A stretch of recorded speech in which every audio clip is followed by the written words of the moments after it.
Aujourd'hui, je reçois Sylvain qui est VP of AI chez Brevo, la licorne française qui propose une solution de marketing automation.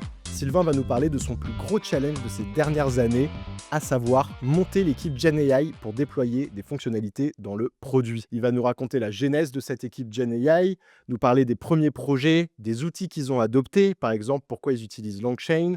Puis on va parler de leur organisation et de pourquoi ils ont décidé de créer une équipe dédiée et centralisée à la Gen AI. Et enfin, il va nous parler d'un de leurs gros enseignements. Ils sont convaincus que ce n'est pas via les interfaces conversationnelles qu'on connaît tous que la Gen AI aura le plus d'impact. Hello Sylvain, ça va?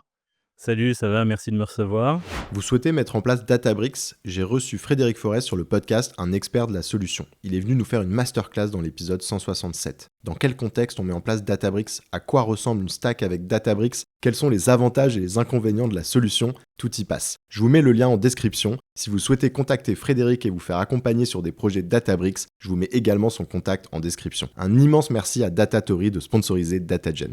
Alors intéressant, merci pour ton intro. Juste un petit détail, on n'est pas une licorne, on est un centaure. Qu'est-ce que ça veut dire et c'est quoi la différence? Alors, on aime bien donner des noms super shiny dans le monde des startups. C'est assez différent pour nous, ça veut dire qu'on ne regarde pas trop la valorisation, mais plutôt le business qu'on fait. Un centaure, c'est plus de 100 millions d'euros d'ARR annuel. L'année dernière, on a annoncé qu'on avait fait 189 millions d'euros d'ARR. Et c'est important, la différence pour nous, parce qu'on est très, très business-driven. Et les chiffres shiny, c'est pas notre cam. Ok. Ah oui, donc Licorne, c'est valorisé plus d'1 milliard. Et ça, en général, la valorisation, elle vient d'une levée de fonds. Donc en Voilà, fait, elle est un peu plus intangible. et un peu Alors, théorique. ouais, c'est ça. Alors que là, Centaure, c'est vous avez fait plus de 100 millions donc de revenus annuels récurrents, l'ARR pour ceux qui n'avaient pas. Ok, super clair. Merci pour la mise à jour. Est-ce que tu peux nous raconter la genèse de cette équipe Gen AI que tu as montée chez Brevo, s'il te plaît? Ouais, alors la genèse, c'est un peu, l'histoire d'Ambrevo, des dernières années. On a commencé par, voir les opportunités, de GenAI, à travers toutes les actualités qu'on pouvait voir il y a quelques années maintenant, il y a 1 an et demi, 2 ans, avec, toute cette excitation qu'il pouvait y avoir de, qu'est-ce qu'on peut faire de la GenAI?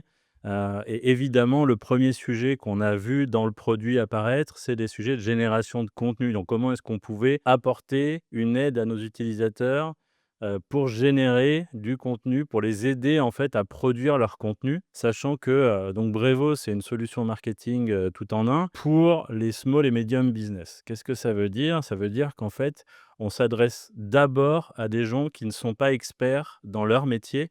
Et l'intérêt qu'on voyait dans la Gen AI et qu'on voit toujours aujourd'hui, c'est que c'est un facilitant pour pouvoir faire notre métier mieux qu'avant. Et le premier focus autour de la génération de contenu, bah, c'est assez évident. Quand tu es quelqu'un qui n'est pas expert dans le marketing et que tu dois communiquer avec ton audience, avoir des outils comme ça te permet d'accélérer. Voilà, donc ça a commencé comme ça. Peut-être, je précise juste un petit point, c'est peut-être pas clair pour, tout le monde ce que c'est qu'un outil de marketing. Un pan de votre business, par exemple, c'est l'outil d'emailing, donc ça permet aux marketeurs, mais comme tu dis, qui sont pas toujours marketeurs, hein, mais on va dire qui ont la casquette marketing à ce moment-là dans leur boîte, d'envoyer par exemple des emails à toute une liste pour faire du business, donc pour marketer un produit et cetera. Et donc là, on voit tout de suite effectivement que le côté génération de contenu, quand tu dois écrire un email, bien chiadé et cetera avec, tes produits ou avec, voilà, avec ton storytelling, ça fait sens. Mais de toute façon, on reviendra sur des Ouais. illustrations, plus tard, mais excuse-moi, je t'ai coupé.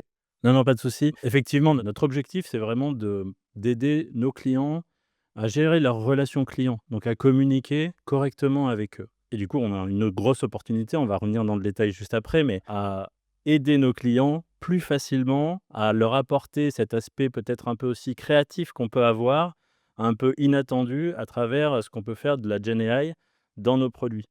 Et c'est ça qui a commencé à montrer un petit peu d'intérêt. Sur, le début, de l'année 2024, on voyait des petits démarrages d'initiatives. On commençait à avoir des initiatives un peu opportunistes d'implémentation de la Gen AI dans nos produits, qui étaient très identifiées par les product managers spécialistes de leurs produits. Donc quand je dis ça, c'est, par exemple, aujourd'hui, on a un product manager qui est spécialiste de l'éditeur d'envoi d'email et lui, il a vu une opportunité assez évidente d'aider nos clients à générer du contenu à travers ça. C'est à chaque fois des opportunités très, dissociées, très individuelles, product manager par product manager et on ressentait le besoin de pouvoir, fédérer ces initiatives pour accélérer beaucoup plus vite et effectivement, c'est, C'est un peu ça le point de départ, des réflexions sur qu'est-ce qu'on peut faire à travers la Gen AI et ce qui a donné, ensuite, à la genèse du lab en lui-même. Oui, parce qu'après, vous l'avez structuré autour d'un lab, justement, qui est centralisé, comme je disais en introduction. Ça, on y reviendra. Juste avant, curieux que tu nous dises, toi, comment tu te retrouves là? Donc tu leadais, je crois, la team produit, donc ça fait sens, mais peut-être tu nous expliques un peu, bah, cette bascule, comment ça se passe un peu que toi tu te retrouves à prendre, la main, sur ce nouveau département? Ouais, alors c'est intéressant parce que ça a pas mal de sens, ce chemin-là. Moi, j'ai rejoint Brevo, donc je suis un profil tech à l'origine. J'ai fait du dev de l'infra au début de ma carrière. J'ai rapidement pris des responsabilités, de manager technique, puis de manager produit. Donc j'étais CTO de startup, puis CPO de startup et j'ai rejoint Brevo comme VP product. Donc mon job, c'est de bosser sur les sujets de product management. Donc c'est comment est-ce qu'on fait pour, prioriser les nouvelles fonctionnalités, quelle roadmap on met en place, quelle stratégie on met en place et en fait, quand on a commencé à réfléchir à comment est-ce qu'on met le lab en route, c'était assez naturel pour, nous de, voir cette transition. Je dis «nous» parce que je n'étais pas le seul évidemment décisionnaire de la structure, bien au contraire. Et ce qui a été un peu, naturel dans cette démarche, c'était de se dire: «OK, on a besoin d'influencer les roadmaps, on a besoin d'accélérer les initiatives d'IA». On sait aussi que par ailleurs, on a des enjeux business qui sont pas liés à la Gen AI et qui vont devoir continuer à avancer. Comment est-ce qu'on peut arriver à créer une structure qui puisse avoir la force de frappe pour expérimenter, mettre en place des choses et influencer les roadmaps de l'ensemble des produits? Assez normalement, ce qui s'est passé, c'est que, ben, moi, de ma casquette de VP product et par mon envie, d'aller dans cette direction, très Gen AI, on s'est dit: «Bah, OK, en fait, on a besoin de quelqu'un qui puisse faire un peu de lobbying aussi en interne» et les équipes qui sont en place, pour la plupart, c'est moi qui les ai recrutées. Donc je les connais bien, je sais comment travailler avec eux, je sais aussi comment dealer avec eux pour accélérer certaines initiatives et un peu, faire mon lobbying, au quotidien pour impulser ça. Oui, et puis tu seras pas vu comme ayant uniquement ton agenda Gen AI parce que tu connais aussi le reste de la feuille de route et donc tu vas pouvoir aller trouver le bon niveau d'influence et on va dire de push, pour trouver le bon équilibre, comme tu dis, entre les projets non Gen AI qui restent aussi, clés, quoi. Ouais, Faut pas, croire que la Gen AI va remplacer la totalité de ce qu'on fait, non, dans on un est loin. SaaS, business. Je te propose qu'on continue un petit peu donc sur la chronologie. Tu peux nous raconter ce que vous mettez en place, au départ, on va dire sur la première phase, tu m'avais parlé justement d'une phase exploratoire, sur l'année 2024. Sur la phase exploratoire qui s'est passée à partir de, août-septembre, ce qui s'est passé, c'est on a toujours eu des initiatives, internes, beaucoup drivées par la team data, où tu as rencontré d'ailleurs certaines personnes de l'équipe, dans le passé, qui, faisaient des expérimentations, mettaient en place des choses à des fins internes. Donc, tu as rencontré, Bilal notamment, qui a mis en place, Gepetto, qui a été le premier agent, chez Brevo, qui intégrait de la Gen AI. Mais tout ça, c'était des initiatives qui étaient internes et on avait du mal à, productiser tous ces efforts et toutes ces bonnes idées. En parallèle de ça, on se posait la question de quelle stratégie on veut faire et quel effort on veut mettre dans ce sujet de Gen AI. Est-ce qu'on veut rester sur, on construit de manière très opportuniste et on attend que ça arrive. On voit le résultat, c'était intéressant, mais ça allait pas assez vite. Est-ce qu'on sous-traite, on a fait des expérimentations par rapport à ça, à des tiers pour nous aider à implémenter ça plus vite. Et en fait, on perd de la connaissance en faisant comme ça. Donc c'est one shot. On a des prestataires qui développent des fonctionnalités qu'on réintègre et puis après, ça vivote. Ou alors, on se disait aussi, bah, en fait, on peut avoir, comme ce qu'ont fait certaines boîtes, un gros focus en disant: «On dépriorise tout et on fait de la Gen AI dans notre roadmap et on fait de ça un pilier, principal». Le problème qu'il y avait dans cette, 3e hypothèse, c'est que, on a une boîte qui fait, plus de 30 de croissance année après année, qui est très, très business driven et dire, à mon CEO, «En fait, on va mettre en pause toute la roadmap et on va faire que ça», c'était juste pas du tout réaliste et du coup, on a réfléchi à l'autre structure qui était de se dire, «On va monter un lab». Le lab, il sera là pour accélérer. On a fait plein d'expérimentations pour voir à quel point on pouvait aller vite et on pouvait, vraiment, être agile là-dessus, parce que moi je viens du monde des petites startups et je suis assez obsédé par, la vitesse d'exécution pour pouvoir apprendre vite. Ça, c'est un point qui est très important pour moi et ce qu'on a pu voir, c'est qu'on arrivait à un moment où, fin d'année 2024, on commence à avoir une bonne maturité d'outils, on commence à avoir une bonne maturité d'environnement, on peut aller assez vite avec ce qu'on a à disposition pour commencer à expérimenter, mettre, ces outils-là dans les mains de nos utilisateurs et voir quel est le réel besoin en fait et comment est-ce qu'on pouvait apporter de l'impact business. Et justement, tu peux nous illustrer, les premiers cas d'usage, les plus évidents, sur lesquels vous avez travaillé? J'ai 3 cas d'usage en tête, en particulier. Le premier qui fait écho aux expérimentations qu'on avait fait à travers ce qu'on a appelé Gepetto. Donc Gepetto, j'en ai parlé tout à l'heure en surface, mais c'est, un agent dans Slack qui permet aux équipes de poser des questions à un LLM. On va faire simple, c'est à peu près ça. Au début, c'était très centré sur: «Je veux faire des traductions, telle personne a posé une question, je la comprends pas bien, est-ce que tu peux la reformuler peut-être en français?» Puis il y a eu des, sujets sur: «Je veux lire un thread» et puis j'ai besoin de, savoir, comment ça fonctionne dans Brevo, telle fonctionnalité. Et donc une première expérimentation qu'on a mis en place en fin d'année, c'était à quel point on peut avoir un outil d'aide pour nos clients qui soit plus efficace que ce qu'on avait jusqu'alors. Ce qu'on avait jusqu'alors, c'était un outil qui est, très bien pour le help center, on utilise Zendesk notamment pour faire ça, mais qui était basé sur beaucoup de moteurs de recherche un peu classiques, avec tous les avantages, mais aussi les travers que ça peut avoir. Tu poses pas la bonne question, tu as pas la bonne réponse. L'avantage de bosser avec, des LLM, c'est que tu poses pas exactement la bonne question, tu as peut-être une chance d'avoir la bonne réponse. Et c'est là où on a commencé à brancher ça au bénéfice de nos clients en se disant: «Tiens, on va essayer de voir si on pose des questions sur la base de nos help centers». Donc on a monté un RAG, on a monté toute une structure autour de ça pour, avoir des fonctionnalités d'aide. On s'est dit: «Bah, ça peut apporter de la valeur».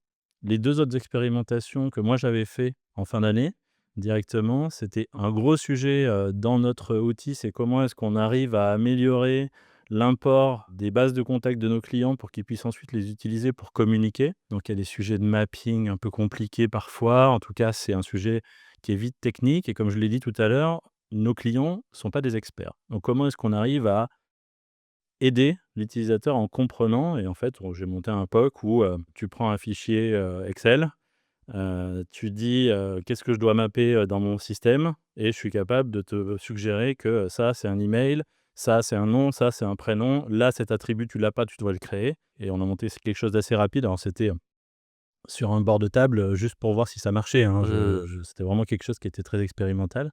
Et le troisième, c'est sur la génération de contenu. On se posait la question de comment est-ce qu'on pouvait aller plus loin. Donc c'est cool, on fait de la génération de texte, on est capable de proposer de la génération de contenu textuel, dans les emails. Et comment est-ce qu'on peut, à travers la structure de Brevo, créer des emails de zéro sur un prompt? Est-ce qu'on est capable de monter un email qui doit respecter, un standard de Brevo? On a un langage interne particulier pour générer un template d'email. Est-ce qu'on est capable d'expliquer à un LLM comment ça fonctionne et du coup de le laisser générer, des templates? Donc ça, c'est pareil, ça a été une expérimentation. On a vu que ça marchait bien, que ça nécessitait pas beaucoup d'efforts pour arriver à faire marcher une première itération. Mais pour un client, c'est-à-dire c'est des emails dans le contexte d'un Ouais, client? typiquement, l'exemple que j'avais, c'est, j'ai un e-commerce, qui vend de la nourriture pour animaux et je veux créer un email pour le lancement de ma campagne pour le Black Friday. Et donc je voulais pouvoir obtenir un document HTML, d'abord et ensuite un document, donc nous on a une structure qui est en YAML, dans nos templates d'email. Donc un document en YAML qui est bien structuré et qui est utilisable et réutilisable par nos utilisateurs aussi. C'est pas juste un truc statique généré par une IA, mais c'est aussi quelque chose que l'utilisateur peut modifier par la suite pour pouvoir ajuster. Parce qu'il y a un truc dans lequel moi je crois assez fort maintenant sur la Gen AI, c'est on va apporter des outils pour aider nos utilisateurs à mieux travailler. On va pas systématiquement chercher à se substituer à eux. Il y a un moment où en fait la génération de ton contenu, OK, il peut y avoir de la créativité amenée par de la Gen AI et des LLM, c'est hyper intéressant. Mais le client, il amène son expertise dans son domaine et c'est à lui de vérifier que ce qui a été mis dedans, c'est le bon niveau. C'est à lui de demander des refinements dedans et ça, on a besoin d'avoir une structure qui nous permet de faire ça. J'étais curieux qu'on parle un petit peu, opérationnalisation, donc un peu genre outils et orga aussi.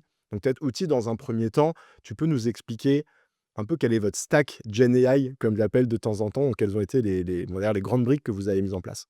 Ouais, alors ça a fait l'objet de pas mal d'expérimentations au début. Le premier sujet, c'est ce qu'on savait, c'est qu'il y a plein de choses qu'on ne sait pas vraiment. Qu'est-ce que je veux dire par là? C'est qu'en début d'année, en janvier, on avait des modèles qui sortaient littéralement toutes les semaines et qui étaient plus pertinents les uns que les autres. Donc, se dire: «On va, se mettre sur un modèle et rester dessus et n'utiliser que celui-là», alors qu'on savait très bien que dans 2 mois, il serait obsolète. C'était un gros, gros risque et c'était pas un risque que moi je voulais prendre parce que, il fallait qu'on ait cette flexibilité de se dire: «Demain, ça peut évoluer fondamentalement, on peut avoir des nouveaux usages à travers des nouveaux modèles». Il y a des modèles qui sont spécialisés, il faut pas qu'on s'interdise de pouvoir les utiliser. Du coup, ce qu'on a commencé à faire, c'est qu'on a cherché la bonne structure, le bon layer, qui nous permettait d'avoir les fondations correctes pour ensuite pouvoir utiliser tous ces outils qui, arrivent et qui naissent au quotidien dans l'écosystème. Le choix qu'on a fait, c'est de se focus sur, qu'est-ce qui nous permet de monter des agents aujourd'hui? C'est quoi les différentes stacks? Alors, on a testé à peu près toutes les stacks du marché, de début d'année, de, Crew AI à, LangChain. Spoiler alert, on a plutôt, choisi, LangChain en l'occurrence pour, la stabilité, la maturité et l'implication aussi d'à peu près tous les acteurs du marché sur ce sujet-là.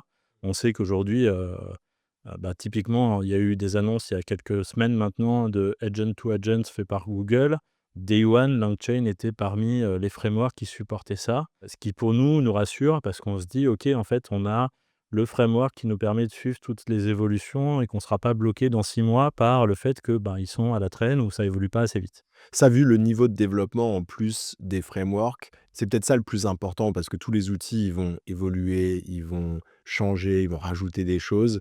Mais peut-être ce qui est important, c'est de prendre l'outil qui effectivement est le plus adopté par l'écosystème, que ce soit les gros players pour être sûr de ne pas passer à côté des innovations, ou même par la communauté de manière générale pour récupérer tous les enseignements, etc., quoi. Ouais, ouais, alors après ça fait l'objet de trade-off aussi. Typiquement, on a vu que, en termes de performance, on avait des frameworks, qui se montraient plus performants à un instant T, mais qui avaient beaucoup plus de limitations et nous, on s'est dit: «OK, en fait, on est capable de scale, on est capable d'encaisser ces problèmes de performance par d'autres solutions à côté» et du coup, on préférait avoir quelque chose qui soit, pérenne plutôt que, quelque chose qui soit très trendy aujourd'hui, mais qui soit obsolète dans 6 mois. Ok. Il y a d'autres briques que tu veux nous citer sur cette partie stack? Ouais, alors évidemment, on fait beaucoup de RAG. On a beaucoup utilisé, des, stacks de graphes pendant pas mal de temps. Là, on vient de switcher sur, une structure plus air-to-air pour passer justement, correctement en prod et parce qu'on a des RAG multiples qui sont à venir. J'en reparlerai un petit peu sans doute, juste après. On n'utilise pas du RAG juste pour notre usage et même dans notre usage, on a plein de cas différents. On a les bases de connaissances du Help Center. On va avoir aussi pour nos équipes en interne utiliser nos outils de support pour savoir, quelles sont les réponses, récurrentes que, font nos agents de support auprès de nos clients et toutes ces informations-là, ça nous permet d'avoir une capitalisation maximale, notamment pour l'agent d'aide dont on a parlé tout à l'heure, qui est devenu un point très important dans notre expérience, utilisateur. Et donc ça, c'est ce que tu résumes par air-to-air. Je connais pas encore cette expression. Alors Air2Air, c'est un outil, une stack qui permet de faire du RAG at scale. Donc qui permet d'industrialiser et d'avoir un contrôle beaucoup plus, profond de ces techno-RAG. De suivre en fait des racks qui s'entremêlent entre eux, d'avoir l'observabilité, la capacité d'orchestration, ça va être des choses un peu plus engineering quoi, qui vont se rajouter sur le rack. C'est ça, exactement. J'étais curieux qu'on fasse un petit point sur l'orga, parce que du coup on a parlé de pas mal de choses, on voit que ça attire aussi pas mal sur des sujets, qui peuvent être très techniques, très complexes. Curieux que tu nous dessines dans un premier temps, déjà à quoi ressemble l'orga aujourd'hui? Et ensuite, on pourra parler un peu de pourquoi vous avez, choisi cet orga et surtout, est-ce que maintenant avec du recul c'était, c'était une bonne idée? Je suis encore plus convaincu aujourd'hui qu'hier que c'est une bonne idée. Comment est-ce qu'on s'est structuré? Le lab, c'est une entité un peu indépendante dans l'organisation, volontairement pour avoir un maximum d'agilité. On a monté une forme de start-up dans la scale-up, quelque part, en se disant, en fait, il faut qu'on soit hyper agile et qu'on, prennent parfois des raccourcis. Il y a une réalité, c'est que contrairement à d'autres pans de business où on sait ce qu'il faut faire, là, il y a des choses qu'il faut qu'on expérimente, qu'on découvre, qu'on essaye d'explorer pour comprendre quel est le fond d'usage qu'on va avoir derrière ça. Et ça nécessite des itérations très très rapides de tests. Donc cette structure du lab, en fait, elle s'inscrit un peu en complément de l'organisation de la boîte, avec une organisation produit et technique qui est assez grosse, hein. Il y a 60 personnes dans l'équipe produit dans son ensemble et 400, un peu plus de 400 devs, dans la boîte, donc c'est quand même une équipe qui est très solide, très costaud. Le lab est là pour, expérimenter, préconiser et apporter des solutions. Donc pas juste, on a testé, tu dois regarder et puis débrouille-toi pour le faire. C'est aussi amener les briques sur l'étagère, pour que, on facilite l'accès à ces capacités à l'ensemble de nos équipes. Ça répond à un sujet dont je parlais tout à l'heure qui était, c'est dur de mettre de la priorité sur la Gen AI dans les roadmaps quand en fait les priorités business sont sur d'autres sujets qui sont très, très opérationnels, un peu plus traditionnels. Et on s'est dit, bah, en fait, un moyen de répondre à ça, c'est de dire on facilite le travail d'intégration au maximum jusqu'à développer des composants sur étagère pour nos équipes, pour que l'implication et l'impact dans la roadmap soit le plus petit possible. Alors ça, c'est quelque chose sur lequel on travaille, hein. On parlait de qu'est-ce qui pourrait être fait mieux et qu'est-ce qui pourrait être amélioré.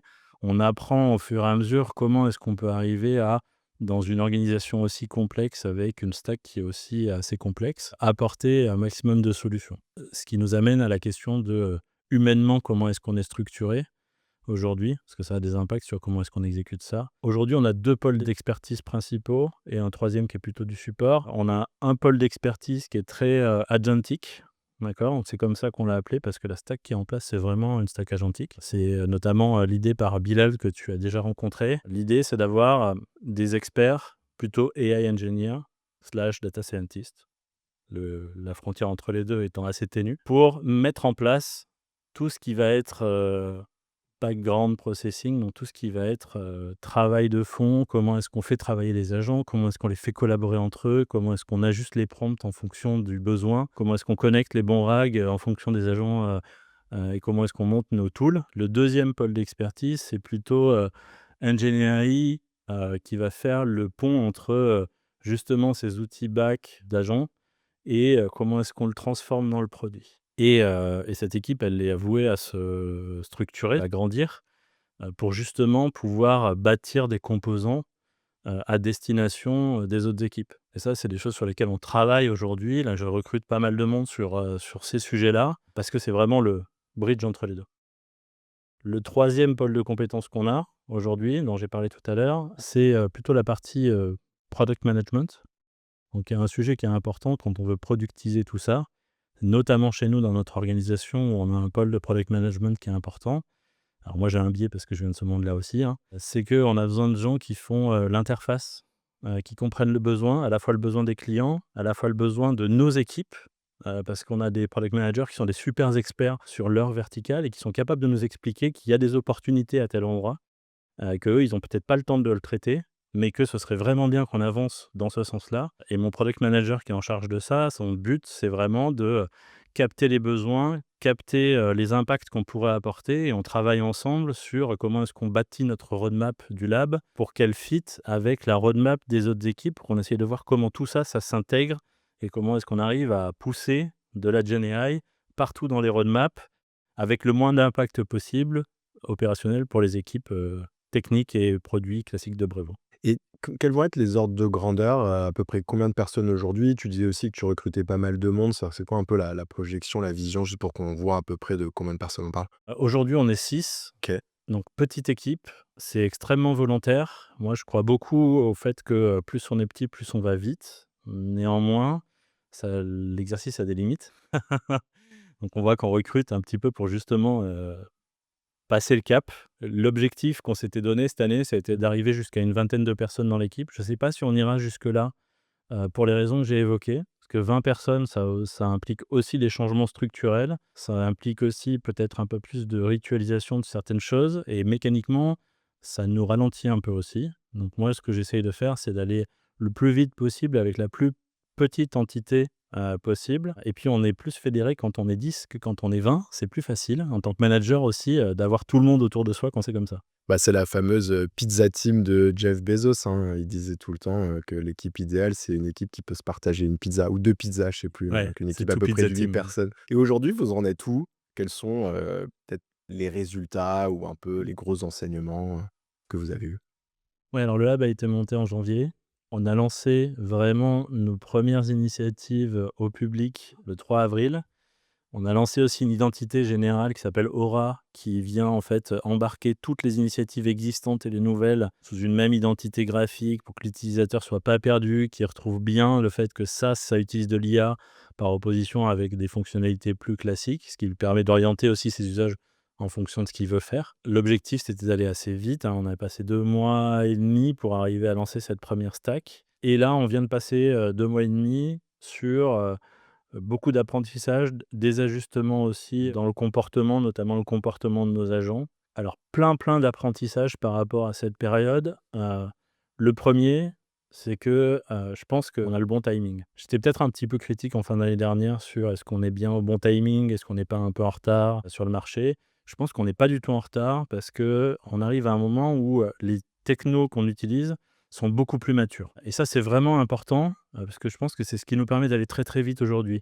On n'a pas besoin de faire de recherche fondamentale. Il y a des boîtes, des concurrents qui, font, de la Gen AI depuis 1 an et demi, 2 ans, mais qui du coup, se sont collés aussi, toutes les évolutions des modèles avec des modèles il y a 2 ans qui étaient beaucoup moins pertinents que ceux d'aujourd'hui et donc monter des complexités technologiques pour arriver à répondre à quelque chose qui aujourd'hui est simple, mais qui était très complexe hier. Et avec le problème en plus après, émotionnel de pas vouloir jeter à la poubelle ce que tu as développé, parce qu'après il y a un aspect aussi politique quoi, d'avoir investi là-dedans, donc de pas avoir envie de dire, que tu veux tout jeter. Ça, c'est quelque chose que toi tu ressens de ta lecture du marché ou tu as eu aussi en off, sans citer de nom, mais des échanges avec tes pairs, qui se sont dit: «Mince, on aurait peut-être pu attendre un petit peu»? Alors, il y a plein de signaux. Oui, en off, il y a quelques sujets comme ça. Oui, quelque part, on a du mal à revenir sur un investissement. Et puis après, il y a quand même des boîtes qui n'ont pas de problème à jeter à la poubelle de l'investissement. Et effectivement, je citerai personne, mais j'ai vu des keynotes de gros acteurs qui faisaient des démos de produits du marché, qui en fait, avant se targuaient de faire leur propre technologie et maintenant utilisent des stacks d'agents sur étagère. Je pense que le sujet, c'est en fait, les technos ont maturé, c'est beaucoup plus facile pour tout le monde de les utiliser. Donc, on va être pragmatique et on va utiliser les solutions qui sont sur étagère plutôt que de continuer à crafter des technos qui, de toute façon, ont vocation à disparaître au profit de grosses solutions. Après, tu penses vraiment pas quand même que ça leur donne un petit edge sur le marché, plutôt d'avoir leurs équipes qui baignent plutôt dedans, d'avoir commencé à évangéliser avec le business, avec le leadership et du coup d'être quand même dans les starting blocks un peu plus tôt, au-delà bien sûr de l'investissement mis à la poubelle. Est-ce que, tu vois, bon là, il se trouve que finalement aussi, vous, ça a été un coup de chance que ça se goupille comme ça, que ça bouge beaucoup, entre guillemets, ce qui fait que bah, vous n'avez pas tant de retard parce qu'il faut presque recommencer à zéro maintenant. Mais ça aurait pu être aussi alors fatal, je sais pas, mais dangereux, tu vois. Donc peut-être que vous avez eu de la chance, mais que c'était peut-être quand même une erreur, tu vois ce que je veux dire? Je fais exprès Ouais, de te titiller un peu, mais on a évidemment toujours un peu de chance quand on bâtit des produits, mais je pense que c'est pas que de la chance. Dans l'absolu, si je regarde la façon dont on travaille chez Brevo, il y a 1 an et demi, on n'aurait pas investi dedans. Parce qu'en fait, le ROI de ça, on est une boîte qui est très business driven et le ROI de ce qu'on pouvait faire il y a 1 an et demi, il était trop faible pour nous. Donc en gros, l'effort par rapport à ce que ça pourrait nous rapporter et ce que ça pourrait apporter à nos utilisateurs, il était trop important à cette époque-là et c'est pas le mindset de notre boîte. Là, je pense qu'on a vraiment identifié qu'on était sur le bon timing, au sens où, quand on regardait les dynamiques, tout le monde, communiquait beaucoup sur ce qu'il faisait, même encore aujourd'hui, hein, sur de l'AI.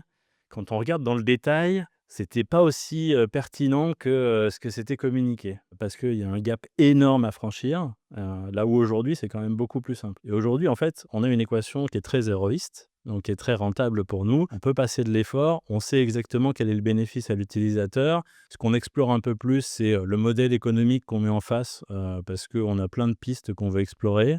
On n'a pas du tout d'inquiétude sur ce volet-là parce qu'on voit très bien la valeur que ça peut apporter tous nos outils. Mais, je pense qu'aujourd'hui, en fait, ceux qui avaient un intérêt à travailler très fort, très dur sur des sujets d'IA, c'est plutôt les boîtes qui construisent des LLM. Parce que eux, là, aujourd'hui, on voit la différence. Ceux qui ont vraiment eu le bon niveau d'investissement et qui ont vraiment sorti des technos qui étaient innovantes, ils sont leaders de leur marché. Toutes les boîtes qui ont bâti en fait des layers autour du LLM, ils sont en train de, pour la plupart, tout redévelopper ou alors essayer de faire rentrer des ronds dans des carrés et c'est un peu compliqué. il y a un deuxième élément, dont j'ai parlé un petit peu en intro, dont tu m'avais parlé aussi lorsqu'on s'est appelé, qui était un gros enseignement, que je trouvais très intéressant. C'est aussi que vous avez complètement un peu changé de perspective. Vous pensiez qu'une grosse partie de la valeur de la Gen AI, je pense de par aussi la manière dont le buzz est arrivé sur le marché, ce serait les interfaces conversationnelles et aujourd'hui, vous vous rendez compte qu'en fait, ça va pas forcément se passer uniquement sur les interfaces conversationnelles, voire, qu'une plus grosse partie de la valeur sera plutôt sur des fonctionnalités beaucoup plus profondes dans le produit. J'étais curieux que tu développes un peu cette idée. En fait, c'est plutôt une question d'équilibre. Alors, je suis quelqu'un qui a plutôt des opinions tranchées pour voir et expérimenté. Quand on a lancé les premières initiatives, la première stack qu'on a mis en place, elle est très tournée sur du conversationnel et sur comment le conversationnel interagit avec l'application. Donc c'est des allers-retours entre l'expérience dans l'application et le conversationnel pour essayer de bridger en fait les deux. Ce qu'on constate, c'est que ça apporte de la valeur en partie, le chat. Le chat pour de l'aide, c'est hyper intéressant. Le chat pour des actions rapides, c'est hyper intéressant. Sur la partie sales, on en parlait tout à l'heure. Aujourd'hui, si tu fais manuellement la création d'un deal quand tu es un sales, c'est quelque chose d'assez fastidieux quelque part parce que tu dois créer ton deal, tu dois créer la compagnie associée, ton contact, tu dois aller chercher des informations et ça prend du temps. C'est peut-être une vingtaine d'opérations que tu vas avoir pour gérer ton deal au quotidien. Ce qu'on arrive à faire avec de la GenAI, c'est que je vais dire j'ai vu paul@microsoft.com et je dois le rappeler la semaine prochaine et notre système, il est capable de voir si je suis en discussion avec ce fameux Paul, de voir si j'ai Microsoft dans mes deals en cours, de voir si j'ai un deal en cours et quel est l'historique, de créer tous les éléments qui manquent autour de ça, de dire: «Ah bah, tu m'as dit que tu l'avais vu aujourd'hui et que tu dois le rappeler la semaine prochaine, donc je mets une tâche complétée comme quoi tu l'as vu aujourd'hui et je crée une tâche comme quoi tu dois le rappeler la semaine prochaine» et puis, bonus, je vais aller chercher des infos à l'extérieur sur les dernières actus de cette boîte, sur, la structure, technique de la boîte pour te donner un maximum d'informations et ça sur une seule phrase et ça quand on arrive à le mettre à disposition, à le faire comprendre à nos clients, d'un seul coup, en fait, c'est un super enabler et je pense que le conversationnel à ce niveau-là, il est vraiment intéressant, il peut avoir énormément d'impact. Là où c'est moins le cas, c'est, sur les interactions, en fait, qui pourraient être, plus embarquées dans l'application. Typiquement, on a un truc qui marche très bien chez nous, c'est, comment est-ce qu'on aide nos clients à améliorer le sujet de leurs emails. C'est quelque chose qu'on fait à travers la stack conversationnelle, aujourd'hui, qui marche globalement très bien, mais qu'on est en train de rechallenger parce qu'on pense que, c'est pas nécessaire de passer par du conversationnel, qu'on peut avoir quelque chose de plus intégré, qu'on peut avoir, ce phénomène itératif de: «Je te propose un premier sujet, ça convient pas, tu peux l'améliorer», ainsi de suite, plus embarqué. Et ça, plus embarqué, une illustration, est-ce que ce serait un peu comme ça, peut-être tout le monde aura l'image, comme sur l'iPhone, par exemple, tu as beaucoup d'autocomplétion et où ça peut être potentiellement de la génération de contenu un peu IA derrière, mais c'est directement à l'endroit où tu es en train d'écrire, ça te propose l'autocomplétion et en fait, tu valides pas. Est-ce que ça va être ce genre de choses? C'est-à-dire que plutôt que d'aller dire: «Est-ce que tu peux me sortir le sujet?» sur une interface, ce sera toujours à l'endroit où tu es, directement proposé avec une, expérience utilisateur de je dis oui, je dis non, quoi, en gros, mais Ouais, exactement et alors c'est intéressant parce que là, je peux donner un cas d'école, très, très intéressant sur le marché. C'est Google avec Gemini. Donc Gemini, ils ont eu à peu près le même chemin, alors évidemment à l'échelle de Google, hein. C'est qu'ils ont intégré d'abord le chat conversationnel Gemini dans Gmail, par exemple, avec, toutes les actions qui se passaient, dans le conversationnel et petit à petit, on a commencé à voir sortir, toute la partie génération de contenu, amélioration du contenu, beaucoup plus embarquée dans l'expérience d'email. Le Signal, on arrive à peu près à la même conclusion que ça. C'est qu'il y a des moments où, en fait, c'est mieux d'être dans le moment de l'utilisateur, à l'endroit dans l'interface pour lui apporter le bon contenu. Il faut que l'expérience se fasse bien et je pense qu'on est en train de tous apprendre, hein, Google aussi, je pense, sur quelle est la bonne expérience, mais il y a un learning qui est que le conversationnel, ça va pas se substituer à tout. On a été un peu, hypé par, ChatGPT où on fait du conversationnel et on pose des questions. Ça peut marcher et ça marche réellement dans certains cas d'usage, mais il y a aussi une forme de fatigue qui s'installe sur tout le temps faire des conversations là où c'est pas nécessaire. Il y a un moment où il faut recentrer sur quel est l'usage et j'apporte la valeur au moment où c'est important pour l'utilisateur. et ça, tu m'as dit que vous aviez aussi, pour le coup, là, des retours, concrets des expériences que vous aviez faites avec le lab où justement vous aviez fait, je sais pas, une cinquantaine, un peu plus de chatbots avec des RAG en identifiant plein de possibilités, mais qui passeraient par du conversationnel et c'est vraiment en analysant après les datas, l'usage de vos clients, que vous vous êtes rendu compte que, bah, en fait, il y en avait certains, bien sûr, hyper utiles, hyper cohérents, notamment sur de l'aide, pour s'y retrouver et cetera. Mais d'autres qui étaient un peu plus exotiques, un peu complexes, bah, en fait, le conversationnel était pas adapté et l'usage était pas au rendez-vous, quoi. Ouais, c'est ça. En fait, on a monté, derrière la stack conversationnelle, il y a une cinquantaine d'agents qui sont capables de faire à peu près tout ce que peut faire l'utilisateur sur l'interface et on s'est dit: «Ben, en fait, on va voir si l'utilisateur délègue à ce point à un chat, toutes les actions et on va mesurer». Donc c'est un pari, hein, qu'on a fait. On savait que tout serait pas utile, mais on avait besoin d'avoir cette lecture. Ce qu'on constate, c'est pour faire de l'aide, pour générer du contenu, textuel, le conversationnel marche plutôt pas mal. Tout ce qui va être, gestion des objets techniques, donc je crée mes contacts, je crée mes compagnies, je vais vouloir créer les campagnes. Là, l'utilisateur, il s'y retrouve moins, on voit moins des usages. Pour faire de l'analyse, on voit beaucoup d'usages. Je veux voir ma perf de mes campagnes et je veux que tu me fasses une analyse qualitative de ces perfs. Ça, on le voit de plus en plus et c'est hyper intéressant. Quand on arrive à amener l'utilisateur vers ce genre d'expérience, la valeur, elle est hyper forte. Et il y a plein d'autres sujets, création, manipulation des objets, où c'est pas le bon endroit. Le chat, pour moi, c'est pas le lieu, il faut une expérience plus embarquée, Plus visuel, plus peut-être. visuelle. Tu vois, par exemple, on a de la segmentation par de l'AI. C'est un prompt, mais qui est dans notre outil de segmentation, donc il fait en fait du filtrage de listes de contacts. Ça marche très bien. Par contre, dans le conversationnel, on n'a pas de demande dans ce sens-là, parce que c'est pas naturel pour l'utilisateur. Alors qu'avoir un bouton qui est segmente-moi avec l'AI parce que je suis dans ma page de segmentation, c'est tout de suite beaucoup plus fluide, beaucoup plus naturel. On arrive sur le sujet UX qui est clé de toute façon, hein, dès que tu veux embarquer autant les fonctionnalités aussi et créer de l'usage chez les utilisateurs. Est-ce qu'il y a d'autres grosses difficultés que vous avez rencontrées dont tu peux nous parler si on fait aussi un peu la question dans l'autre sens, quoi, plutôt que les enseignements, juste les difficultés? Ouais, il y a un sujet intéressant qu'on tacle en ce moment encore. C'est que pour aller vite, on a été un peu vite sur les phases de test, de non-régression notamment. On s'est dit qu'on allait, observer beaucoup, tester, manuellement beaucoup, mais automatiser tous les tests alors qu'on n'était pas encore complètement sûr des scénarios, c'était compliqué. Donc on avait un peu, reculé, cette échéance. Là, ce qu'on voit maintenant, c'est que, on fait évoluer nos prompts, on fait évoluer régulièrement le comportement de nos agents et on observe des sorties de route. On observe des comportements qui marchaient bien avant, qui marchent plus très bien sur, l'ajout de quelques instructions supplémentaires. Parce que l'ajout de quelques instructions supplémentaires, dans l'ensemble des instructions, ça vient perturber le message et du coup, les résultats sont moins pertinents. Donc depuis quelques semaines, on remet des tests en place pour dire: «Bah, voilà le contrat, cet agent, il est censé faire comme ça. Le retour qu'on doit avoir, il doit être plus structuré». Donc on utilise des LLM as judge. On leur donne des règles et en fait, ils doivent évaluer, savoir si la réponse, elle est à peu près celle qui était attendue. Alors évidemment, avec toute la variabilité qu'on peut avoir sur le retour d'un LLM, c'est pour ça qu'un LLM qui évalue un LLM, c'est hyper intéressant, parce qu'ils sont capables de se dire: «C'est pas strictement la réponse que j'attendais, mais c'est globalement OK» et ça nous force à avoir un contrat identifié sur cet agent, il est censé faire ça de cette façon-là, répondre à l'utilisateur de cette façon-là, avec le bon ton, avec la bonne longueur aussi de réponse. Quand on est dans du conversationnel, on ne peut pas avoir des kilomètres et des kilomètres d'explications. Il faut qu'on soit très, très straight to the point et ça, ces tests-là nous permettent de nous assurer que c'est tout le temps comme ça et que quand on fait évoluer notre système, on n'est pas en train de tout casser. Quelles sont les prochaines étapes pour l'équipe, Gen AI chez Brevo? Alors, il y en a plusieurs.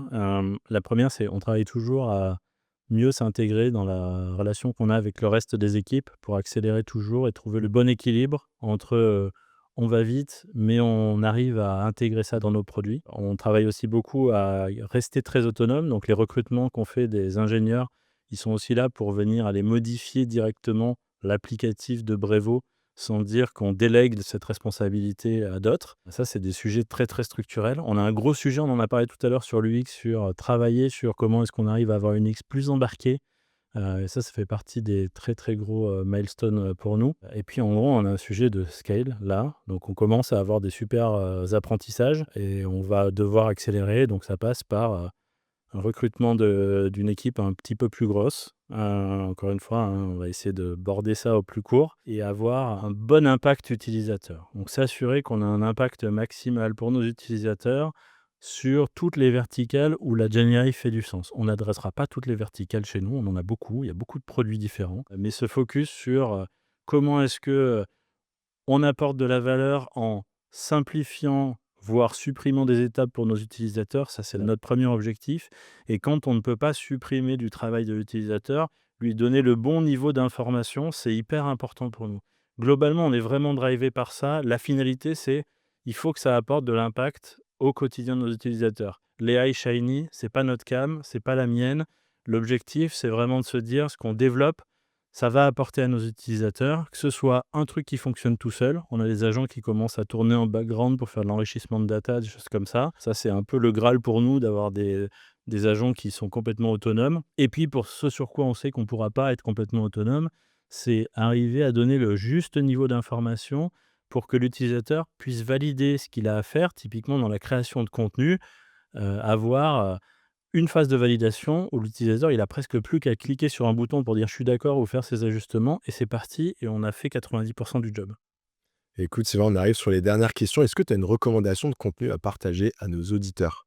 Je suis en train de lire un bouquin qui est hyper intéressant qui s'appelle UX for AI et c'est vraiment un livre qui est récent, hein, je crois qu'il est sorti en mars de cette année, qui explique la nécessité de bien travailler l'UX, de bien donner le contrôle à l'utilisateur, avec plein de cas d'usage de la vie réelle. Alors, je vous laisserai découvrir les exemples, mais ça rend la compréhension très tangible de pourquoi est-ce qu'il faut faire de l'UX dans le contexte de l'AI, pourquoi est-ce que l'AI tout seul, ça ne se suffit pas, pourquoi faire des super trucs magiques qui fonctionnent tout seul, c'est pas la vraie réponse à tous les problèmes. Ça, c'est vraiment très, très intéressant. Excellent. Bah, je mettrai ça en description, bien entendu. Et enfin, qu'est-ce qui t'a fait le plus progresser? Alors, c'est assez simple, ça va être assez direct, c'est les tests.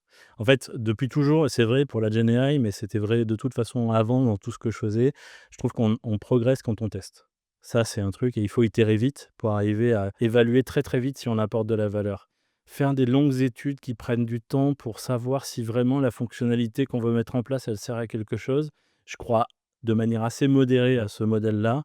Ouais, ce que je pense, c'est qu'en fait, quand il y a un pain qu'on a identifié, il faut qu'on identifie aussi très vite la réponse qu'on peut apporter. Il y a 9 chances sur 10 pour que la réponse qu'on apporte, ce soit pas exactement celle-ci et la mettre tout de suite dans les mains de nos clients pour tester, c'est hyper, hyper important parce que c'est là où on a tous nos learnings. C'est pour ça qu'on s'est vraiment pressé à lancer, Aura sur le marché. On aurait pu passer, 6-8 mois à essayer d'avoir un truc super léché. La réalité, c'est qu'en fait, on aurait passé 6-8 mois à attendre pour apprendre et qu'on se serait pris un mur peut-être beaucoup plus grand dans 8 mois. Je préfère qu'on lance plus vite et qu'on soit beaucoup plus face à la réalité plus vite pour ensuite pouvoir itérer et améliorer et se dire que dans 6-8 mois, on aura un produit qui sera plus pertinent parce qu'on a appris plein de trucs au milieu. Bon, bah, écoute, on va finir là-dessus. Merci Sylvain, en tout cas, d'être venu nous partager votre expérience Gen AI chez Brevo. Dites-nous dans l'audience ce que vous avez pensé de cet épisode. Mettez-nous un petit commentaire où que vous soyez. Venez commenter les posts LinkedIn qu'on fera avec Sylvain pour diffuser cet épisode. Et puis voilà, je vous dis à bientôt. Merci Sylvain. Merci beaucoup, merci de m'avoir reçu. Pour ceux que ça intéresse, je partage chaque jeudi via la newsletter DataGen un mail avec un zoom sur les éléments clés de l'épisode et la ressource recommandée par l'invité. Il se lit en 3 minutes. Je vous mets le lien pour s'inscrire en description.